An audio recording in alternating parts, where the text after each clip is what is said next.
Growing wisely, the Center County Farmland Trust explains how conservation easements, zoning, and community involvement can shape smarter growth. By Mark Brackenbury, farming is an integral part of Center County's heritage, It gets in your blood when you live around here.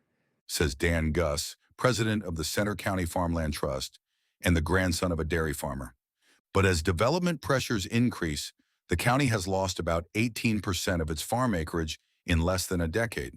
The number of farms in the county fell from 1,023 in 2017 to 892 in the most recent agricultural survey conducted in 2022. Guss acknowledges that it's impossible to save every tract of land, but he's proud of the nonprofit Farmland Trust's work as a small piece of the puzzle in preserving some of the county's agricultural way of life. You worry about what's going on in the world and how are we going to balance growth, people making a living versus what the natural world requires. Says Guss, a State College area native who is a retired environmental engineer. There's just so much work to be done in every area you can think of. I've gotten myself to think, well, let's just do one step at a time. And if we can help our organization be one cog in the wheel to preserve a couple hundred acres at a time, that's something. The CCFT preserves farmland primarily through conservation easements donated by landowners who essentially sacrifice development rights to their land for the greater good, as the Trust's website puts it. The Trust, founded in 1994, holds easements on 18 properties covering 1,558 acres. Two more easements to protect 365 acres were in the works, with one such agreement imminent as of mid-July.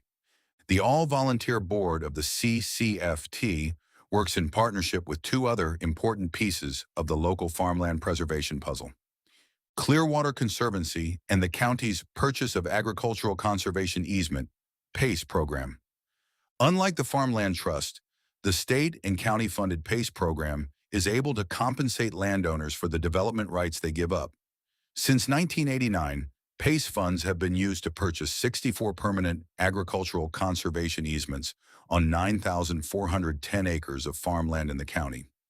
At last count, the local PACE program had a waiting list of about 31 active applications, according to the county.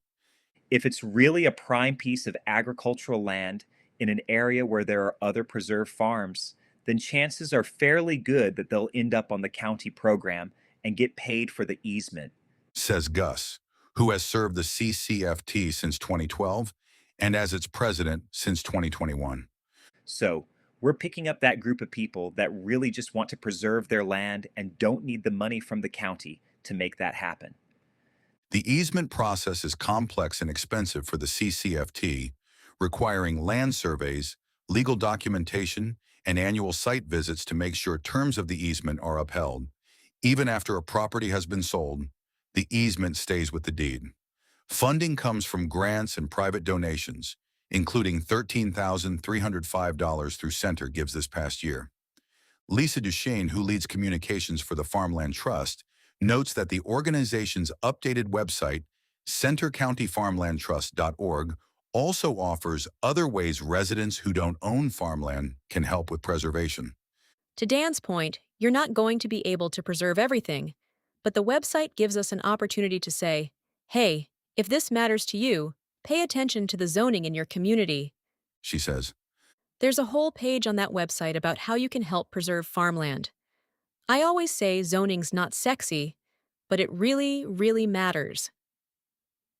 Here's more from our conversation. Is it difficult to convince landowners to preserve their farmland rather than sell to a developer? Or do they come to you? Generally, they come to us.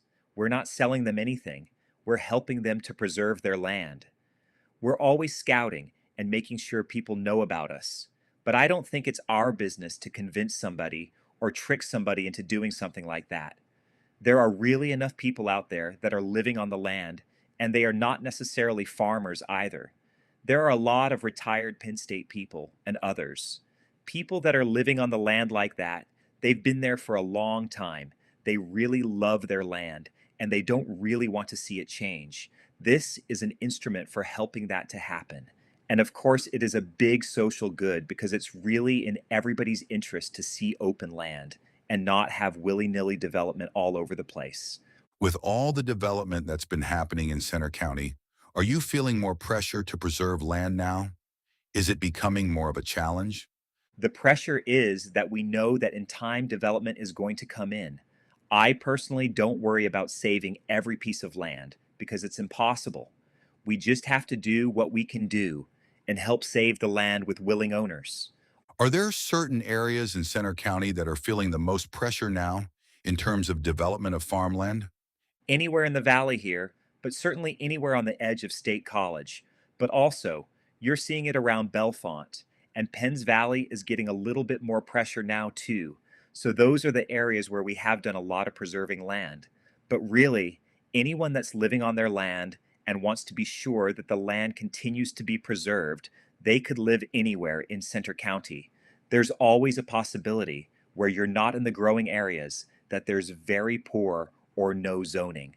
There's been a thing out there where the I-80 interchange is going in north of Bellefonte. The people are really worried about what kind of development is going to be right there at the exit and so on. That's an example of just out in the country where there's not so much zoning, where you can get some really runaway development. What's the best way to balance preserving farmland with the inevitable development that's going to happen in Center County? Good zoning. It frustrates me because we're a volunteer nonprofit. We're stepping in to help it not be so awful when we don't have adequate zoning. If you go up to, say, the province of Quebec in Canada, where my son lives, I'm sort of familiar with what goes on up there. They have really good zoning for their agricultural lands, and you just can't go out and build a house in the middle of a farm field up there. It's a lot more strict. Good zoning means things like building where infrastructure is in place and higher density housing. Yes, it's not whether you grow, it's how you grow. Do you use the land efficiently? I'm on the board of the University Area Joint Authority. That's the sewer area that serves what they call the growth boundary. The Center Region growth boundary includes the State College Borough and portions of College, Ferguson, Harris, and Patton townships. That's the area where the townships, in their wisdom, decided that growth can occur. And if you go outside that boundary, you aren't going to get sewer service unless all five governments vote to extend that area, which is not easy to do. And what you said about a house in the middle of a farm field, there's a term for that. It's called leapfrog development. When you go outside of all that infrastructure and put a development out in the middle of nowhere, now those people have to drive farther. You've got more congestion. You're outside of public transportation, so conservation overall suffers by that. The Farmland Trust was among a coalition of local conservation groups that sent a letter to the governor this spring seeking transparency and a voice about what happens with the land surrounding the former Rockview prison. Is there anything new with that? We're hoping that they'll start listening to conservation groups and maybe form a regional committee. I think that that might happen, where they can listen to ideas about what can be done with that land. The property encompasses about 5,800 acres between Bellefonte and State College. There's some really beautiful agricultural land there. Let's not just have it be a car dealership or something like that. Let's keep good agricultural land and agricultural production if we can. But also, there's really beautiful open land, forest land there. When we preserve farms, because of the topography here, you have the farmland in the valley, and then the farm usually goes up the mountainside, and that's their woodlands. I think we have like 40 or 50% of our land that we preserve is actually wooded, because that's the way farms are here. That Rockview land has some of the nicest, pristine woodland because they had guards keeping people out for 100 years. Their forest up there is beautiful. How would you like to see that agricultural land used? I'd like to see it put under easement so it stays as agricultural land. And then I think that there are entrepreneurial farmers in this area that, especially with good open land like that, they'll come and bring their machinery and do the farming. If you don't keep that land open, that can't happen. You're working on a couple of more conservation easements this year. Is there anything else ahead on your agenda? I have an idea that there are a lot of people around here that have small wood plots. somebody who's a hunter and just has 50 acres somewhere in the mountains. I have at least 3 people that are interested in preserving their small plots of land, and it's too expensive for us to do a small plot like that and go around and steward it. So, I'm trying to work up a way that we could get some grants and have it possible to preserve those smaller forest land plots like that.